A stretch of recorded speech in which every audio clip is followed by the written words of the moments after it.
Welcome back, welcome back. It's another day of Bible study with us. And we are going to look at the topic, give what you ask for.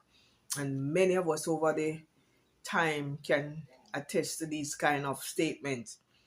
Give what you ask for. Sometimes your children come and ask you for things.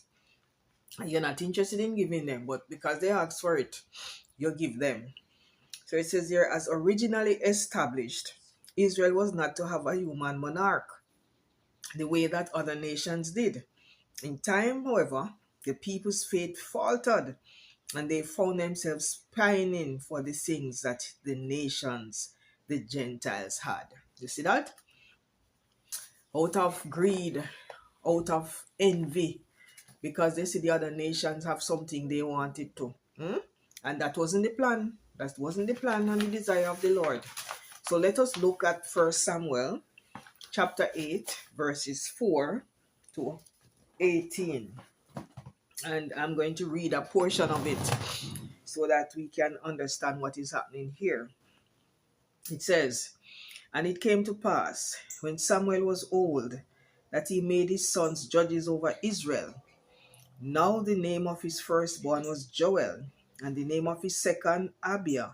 They were judges in Beersheba. And his son..." Hello everyone. Once again, we are back with our Bible study. And this afternoon, we are going to look at the topic Abraham's Call. Abraham's Call from our regular lesson study guide. And it says in the 10th chapter of Genesis, we see the birth of various nations. The word usually translated nations is Goyim, which also can refer to Gentiles. Genesis 10 tells us that the human race divided up into lands, languages, families, and nations. Almost immediately after the introduction of this concept, God calls Abraham out of one of those nations to be different from them and from what they represent.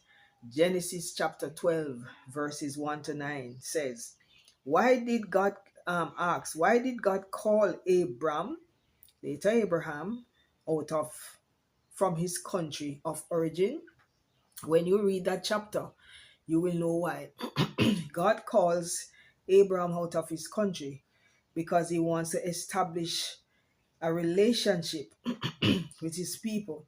He wants to show them what happened if when they return to their creator. He wants them to be the families of the earth and to bless them. And so the story is that he told Abraham or Abram